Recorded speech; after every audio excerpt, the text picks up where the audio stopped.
Hello दोस्तों, कैसे हैं आप लोग। एक बार वापस से आपका स्वागत है मेरे चैनल में। और आज हम बात करेंगे पिछले वीडियो की तरह ही दक्षिण भारत के एक राजवंश के बारे में। तो आज हम किसके बारे में बात करेंगे? आज हम चालुक्य वंश के बारे में बात करेंगे। तो चालुक्य वंश के बारे में हम क्या क्या चीज़ों को बात करेंगे। सबसे पहले हम बात करते हैं चालुक्य वंश को हम 3 शाखाओं में बांट कर पढ़ते हैं। चालुक्य वंश को क्या है, हम 3 शाखाओं के अंदर बांट के पढ़ेंगे।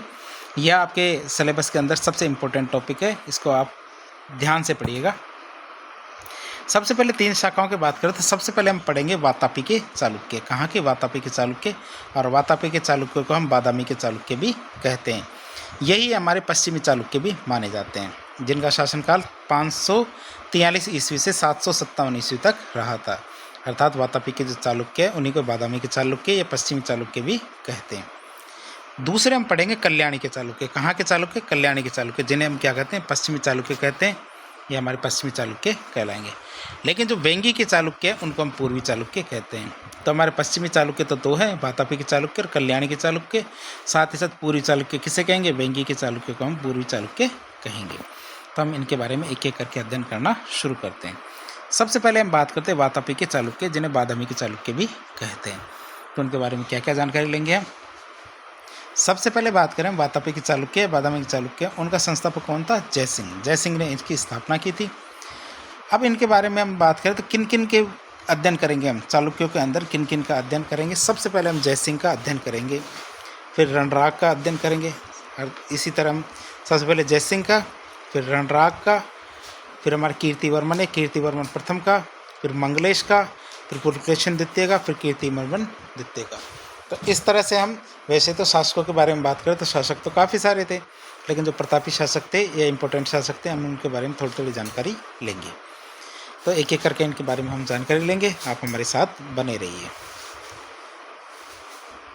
सबसे पहले हम बात करेंगे जयसिंह का। जयसिंह की बात करें तो ये वातापी या बादामी के चालुक्य है ना, उस वंश की स्थापना जयसिंह ने की थी। अर्थात ये पश्चिमी चालुक्य थे, उनकी स्थापना किसने की थी? जयसिंह ने। दूसरे शासक की बात करें तो दूसरा शासक था हमारा रणराग। रणराग ने क्या किया था? वातापी या बादामी के चालुक्य शासक जयसिंह का ये बेटा था। समझ गए होंगे आप, रणराग कौन था? जो जयसिंह था, जिसने स्थापना की थी जो वातापी या बादामी के चालुक्य की, उसका बेटा कौन था? जयसिंह। और जयसिंह का बेटा कौन था? रणराग। रणराग क्या था? गदा युद्ध में निपुण था। जैसे हमारे गदावीर भीम थे, उसी तरह रणराग भी गदा युद्ध में निपुण था। तीसरे शासक की बात करें तो तीसरे शासक हमारे कीर्तिवर्मन है। कीर्तिवर्मन प्रथम को माना जाता है। ये एक क्रोनोलॉजी नहीं है, ये आप ध्यान रखिएगा। क्यों? क्योंकि हम केवल इम्पोर्टेंट राजाओं के बारे में ही बात करेंगे। अब बात करते हैं जो आधुनिक वातापी है, अभी जो हम देखते हैं बादामी या वातापी, उसका निर्माता किसे माना जाता है? उसका निर्माता में कीर्तिवर्मन को माना जाता है। उसका निर्माता किसे माना जाता है? कीर्तिवर्मन को उसका निर्माता माना जाता है। फिर बात करते हैं मंगलेश की। तो मंगलेश के भतीजे थे ना, वो पुलकेशिन द्वितीय था। मंगलेश का भतीजा कौन था? पुलकेशिन द्वितीय। और उसने मंगलेश की हत्या कर दी थी। मंगलेश का भतीजा कौन था? पुलकेशिन द्वितीय। और पुलकेशिन द्वितीय की हत्या किसकी हत्या कर दी थी? मंगलेश की हत्या कर दी थी। उसके बाद आता हमारा कौन सा राजा? पुलकेशिन द्वितीय। तो पुलकेशिन द्वितीय के बारे में हम बात करते हैं। पुलकेशिन द्वितीय क्या है? वातापी या बादामी के शासक मंगलेश का भतीजा था। वातापी जब बादामी है ना, इसके शासक जो मंगलेश था, उसका भतीजा कौन था? पुलकेशिन द्वितीय। पुलकेशिन द्वितीय वातापी या बादामी की जो चालुक्य वंश का महान शक्तिशाली राजा था। क्या था? महान और शक्तिशाली राजा कौन था? पुलकेशिन द्वितीय। पुलकेशिन द्वितीय ने पल्लव वंश के शासक महेंद्र वर्मन को हराया था। किसको? पल्लव वंश के शासक महेंद्र वर्मन को हराया था पुलकेशिन द्वितीय ने। और महेंद्र वर्मन के साम्राज्य का उत्तरी भाग पर अधिकार कर लिया था। तो पुलकेशिन द्वितीय ने, जो पल्लव वंश के शासक थे महेंद्र वर्मन, तो महेंद्र वर्मन को हरा दिया और महेंद्र वर्मन के साम्राज्य के जो उत्तरी भाग है उस पर अधिकार कर लिया था। अब पुलकेशिन द्वितीय ने अपने छोटे भाई विष्णुवर्धन को, जो जीता हुआ क्षेत्र था ना, उसके उत्तरी भाग का शासक बना दिया था। तो पुलकेशिन द्वितीय ने जो जीता ही था क्या? महेंद्र वर्मन के साम्राज्य का उत्तरी भाग जीत लिया। तो उस साम्राज्य का शासक किसे बना दिया? अपने छोटे भाई विष्णुवर्धन को। अब विष्णुवर्धन की बात करें तो विष्णुवर्धन के द्वारा स्थापित नई शाखा क्या बोलते थे? वेंगी के चालुक्य, जिन्हें पूर्वी चालुक्य भी कहते हैं। वेंगी के चालुक्य को हम क्या कहते हैं? पूर्वी चालुक्य भी कहते हैं। तो विष्णुवर्धन जो उनका पुलकेशिन द्वितीय का छोटा भाई था, उसके द्वारा ये चालुक्य की शाखा शुरू की गई थी।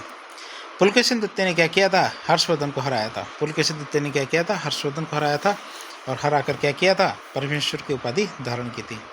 पुलकेशिन द्वितीय ने हर्षवर्धन को हराया और परमेश्वर की उपाधि धारण की। अब वातापी और बादामी के जो चालुक्य हमारे जो शासक था कौन, पुलकेशिन द्वितीय, इसकी जानकारी हमें कहाँ से मिलती है, इसके बारे में जानकारी मिलती है हमें ऐहोल अभिलेख से। किससे मिलती है, ऐहोल अभिलेख से हमें इसके बारे में जानकारी मिलती है। और ऐहोल अभिलेख की बात करें तो ये किसके द्वारा लिखा गया था, ये रवि कीर्ति के द्वारा लिखा गया था। रवि कीर्ति के द्वारा लिखा गया ऐहोल अभिलेख से हमें क्या किसकी जानकारी मिलती है, वातापी बादामी के चालुक्य शासक पुलकेशिन द्वितीय की। ऐहोल अभिलेख से हमें महाभारत की जानकारी मिलती है, ये तो आपको पता ही होगा। पहले हमने पढ़ा था कि महाभारत की जानकारी में कहाँ से मिलती है, ऐहोल अभिलेख से। अब ऐहोल अभिलेख में रवि कीर्ति ने स्वयं की तुलना किससे की है, कालिदास और भारवी से। कालिदास जैसे महान रचनाकार और भारवी जैसे महान रचनाकार से खुद की तुलना ऐहोल अभिलेख ने रवि कीर्ति ने की थी। और चीनी यात्री हेनसांग, हेनसांग को आपको पता होगा हर्षवर्धन के काल के अंदर आया था। हेनसांग ने पुलकेशिन द्वितीय को क्या बताया था, एक महान राजा या महान शासक बताया था। चीनी यात्री हेनसांग ने क्या किया था, पुलकेशिन द्वितीय को महान राजा या महान शासक बताया था। पुलकेशिन द्वितीय के बाद हम बात करते हैं किसकी, कीर्तिवर्मन द्वितीय की। कीर्तिवर्मन द्वितीय के बारे में हम बात करें तो वातापी बादामी के चालुक्य का अंतिम शासक किसे माना जाता है, कीर्तिवर्मन द्वितीय को। कीर्तिवर्मन द्वितीय को वातापी बादामी का चालुक्य का अंतिम शासक माना जाता है। अब दंती दुर्ग ने क्या किया था, कीर्तिवर्मन द्वितीय की हत्या कर दी थी और वहाँ से क्या शुरू हो जाता हमारा राष्ट्रकूट वंश। राष्ट्रकूट वंश की स्थापना दंती दुर्ग ने की थी और वह कहाँ से शुरू की थी, कीर्तिवर्मन द्वितीय को हराकर या उसे मारकर। तो हमने बादामी के चालुक्य देख लिए। अब बात करते हैं कल्याणी के चालुक्य की। कहाँ की, कल्याणी के चालुक्य की बात करते हैं। कल्याणी के चालुक्य की स्थापना किसने की थी, तैलप द्वितीय ने। किसने की थी, तैलप द्वितीय ने क्या किया था, कल्याणी के चालुक्य की स्थापना की थी। अब कल्याणी के चालुक्य वंश के शासकों के बारे में बात करें तो किन किन शासकों के बारे में आज पढ़ेंगे हम पढ़ेंगे तैलप द्वितीय के बारे में, विक्रमादित्य 6 के बारे में, सोमेश्वर थर्ड के बारे में। किन किन के बारे में पढ़ेंगे हम, तैलप द्वितीय के बारे में, विक्रमादित्य 6 के बारे में और सोमेश्वर थर्ड के बारे में आज अध्ययन करेंगे। तो एक एक करके हम इनके बारे में अध्ययन करते हैं। सबसे पहले हम बात करते हैं तैलप द्वितीय की। तैलप द्वितीय की हम बात करें तो कल्याणी में चालुक्य वंश की स्थापना किसके द्वारा की गई थी, तैलप द्वितीय के द्वारा की गई थी। तो चालुक्य वंश की स्थापना किसने की, तैलप द्वितीय ने। इसके बाद हम बात करते हैं अगले शासक अर्थात विक्रमादित्य 6 की। विक्रमादित्य 6 की बात करें तो विक्रमादित्य क्या था, कल्याणी के चालुक्य वंश का एक शासक था। इनको क्यों याद किया जाता है, क्योंकि इनके जो दरबारी विद्वान थे वो उच्च कोटि के विद्वान थे। उनके दरबारी विद्वानों के बारे में बात करें तो एक दरबारी विद्वान विल्हण था, दूसरा विज्ञानेश्वर। एक तो विल्हण था, एक विज्ञानेश्वर। तो सबसे पहले विल्हण के बारे में बात करते हैं। विल्हण के बारे में बात करते हैं, विल्हण क्या था, कल्याणी के चालुक्य वंश के शासक विक्रमादित्य 6 का दरबारी विद्वान था। और इसने कौन सी पुस्तक लिखी, विक्रमांक देवचरित। विक्रमांक देवचरित नामक पुस्तक किसके द्वारा लिखी गई थी, विल्हण के द्वारा। विल्हण ने कौन सी पुस्तक लिखी, विक्रमांक देवचरित, जो आप फोटो में भी देख सकते हैं। फोटो में देख सकते हैं विक्रमांक देवचरित, जो किसके द्वारा लिखे थे, बिल्हण या विल्हण के द्वारा लिखी गई थी। इसके बाद अगले लेखक की बात करें तो ये था हमारा विज्ञानेश्वर। विज्ञानेश्वर अर्थात दरबारी विद्वानों के बारे में बात करें तो ये कौन था, विज्ञानेश्वर। विज्ञानेश्वर क्या था, कल्याणी के चालुक्य वंश के शासक विक्रमादित्य 6 का दरबारी विद्वान था। किसका दरबारी विद्वान था, विक्रमादित्य 6 का दरबारी विद्वान था। विज्ञानेश्वर ने मिताक्षरा नामक पुस्तक लिखी थी। कौन सी पुस्तक, मिताक्षरा नामक पुस्तक लिखी थी विज्ञानेश्वर ने। विज्ञानेश्वर ने मिताक्षरा नामक पुस्तक लिखी थी। अब ये आप देख सकते हैं चित्र के अंदर मिताक्षरा पुस्तक को। तो ये किसके द्वारा लिखी गई थी, विज्ञानेश्वर के द्वारा लिखी गई थी।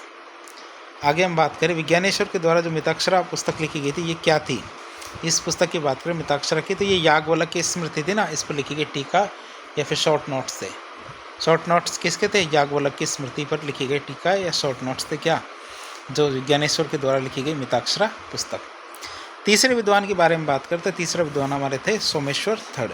किसके बारे में बात करेंगे हम, सोमेश्वर थर्ड के बारे में बात करेंगे। और सोमेश्वर थर्ड क्या था, एक विद्वान शासक था।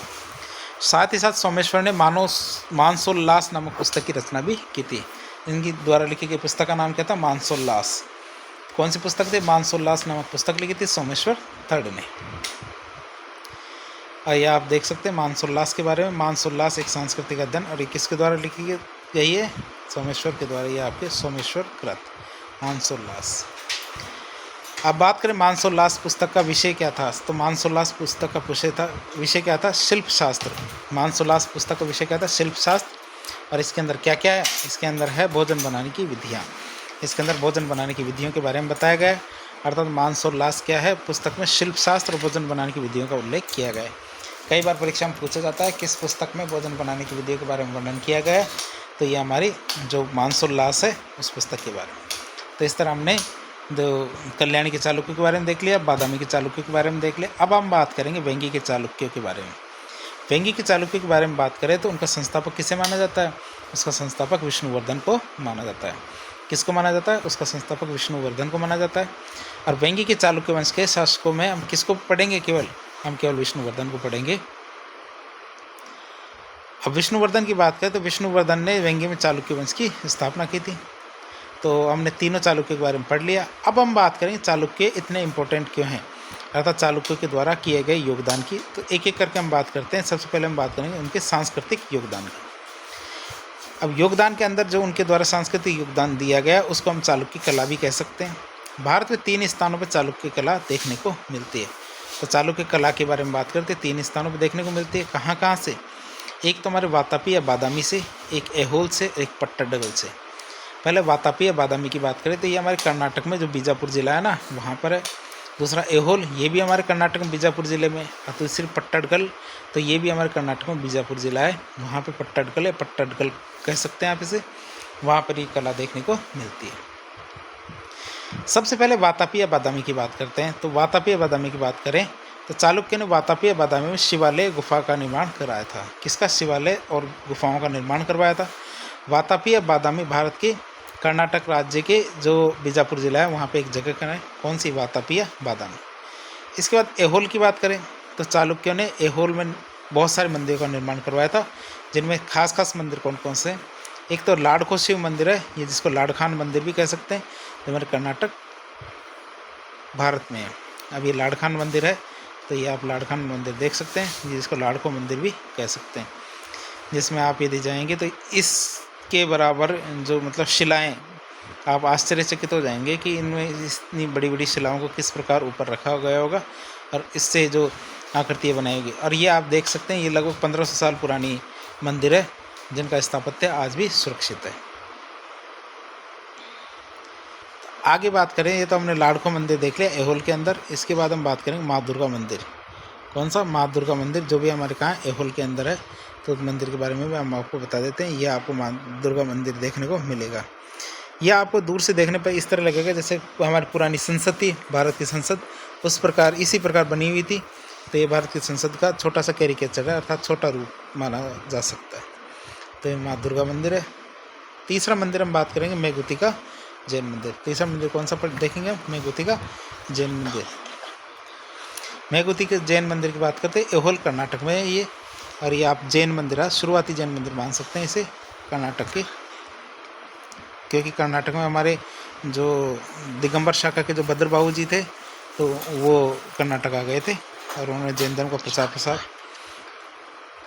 कर्नाटक में जैन धर्म का प्रसार किया था। तो मेघुति का जैन मंदिर देख लिया आपने। थोड़ी जानकारी और लेते हैं, तो ऐहोल क्या भारत के कर्नाटक राज्य में बीजापुर जिले में एक स्थान का नाम है।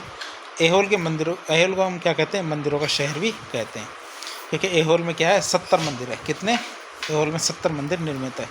और मेघुति का जैन मंदिर है, वो किसने करवाया था निर्माण, उसका रवि कीर्ति ने। और आप रवि कीर्ति का तो ऐहोल अभिलेख तो याद कर ही सकते हैं। फिर पट्टाडकल के मंदिर देखें।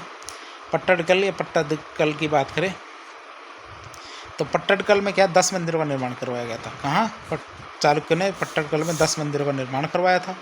चालुक्य के द्वारा पट्टाडकल में जो 10 मंदिर हैं, उनमें से 4 मंदिर तो नागर शैली के हैं। पट्टाडकल के अंदर जो 10 मंदिर है, तो 10 मंदिरों में क्या है, 4 मंदिर तो नागर शैली के हैं, बाकी 6 मंदिर द्रविड़ शैली के हैं। तो चालुक्य के द्वारा पट्टाडकल में नागर शैली के कौन कौन से मंदिर हैं, एक तो हमारा पापनाथ मंदिर, तो पट्टाडकल में तो पापनाथ मंदिर आपको दिखा देते हैं। ये पापनाथ मंदिर है जो नागर शैली के हैं। फिर इसके बाद बात करें चालुक्य के द्वारा जो पट्टाडकल में 10 मंदिर बनाए, इसमें 6 मंदिर कैसे हैं, द्रविड़ शैली के। जैसे द्रविड़ शैली में कौन कौन से मंदिर बने हैं, जैसे हमारा विरूपाक्ष मंदिर है, कर्नाटक एमपी में है। संगमेश्वर मंदिर ये पट्टडकल कर्नाटक में है। तो इस तरह द्रविड़ शैली के तो हमारे 6 मंदिर है, 4 मंदिर हमारे नागर शैली के हैं। तो आप इनको याद कर सकते हैं। द्रविड़ शैली के कौन से मंदिर है? विरूपाक्ष मंदिर और संगमेश्वर मंदिर। पट्टडकल के भारत के जो कर्नाटक राज्य के बीजापुर में एक स्थान है। और पट्टडकल के कुछ मंदिरों का निर्माण किसने करवाया था? विक्रमादित्य सेकंड की पत्नी महादेवी ने। विक्रमादित्य सेकंड था ना, उसकी पत्नी महादेवी ने क्या करवाया था? पट्टडकल के कुछ मंदिरों का निर्माण करवाया था।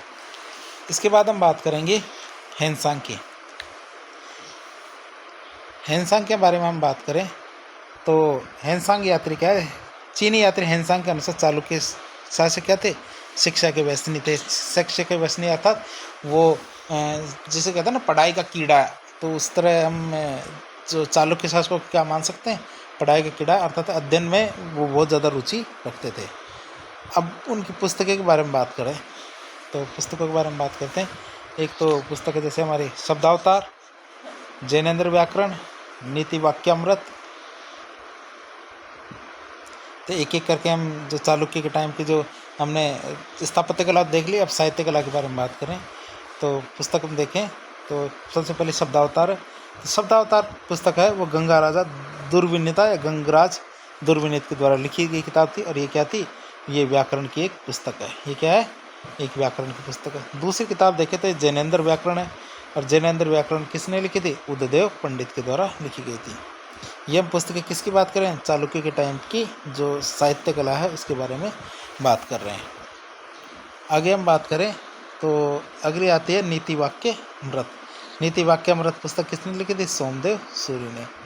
तो इस तरह आज के लेक्चर में हमने चालुक्य के बारे में बात की, चालुक्य के साहित्य के बारे में बात की, चालुक्य के मंदिर जो आपने देखे ये मंदिर है तो मंदिरों के बारे में बात की, और तीनों प्रकार के चालुक्य था, बेंगी के चालुक्य, बादामी के चालुक्य, बादामी के चालुक्य के बारे में बात की। साथ ही साथ हमने कल्याणी के चालुक्य के बारे में बात की। तो इस प्रकार के जो इन्फॉर्मेटिव वीडियोज़ है वो देखने के लिए हमारे चैनल से जुड़े। साथ ही साथ हमारे पुराने वीडियो भी देखें जिससे आपको इस टॉपिक से संबंधित और अन्य टॉपिकों से संबंधित काफ़ी जानकारी मिलेगी। तो यदि वीडियो पसंद आया तो लाइक करें, चैनल को सब्सक्राइब करें और अपने दोस्तों के साथ शेयर करें। धन्यवाद।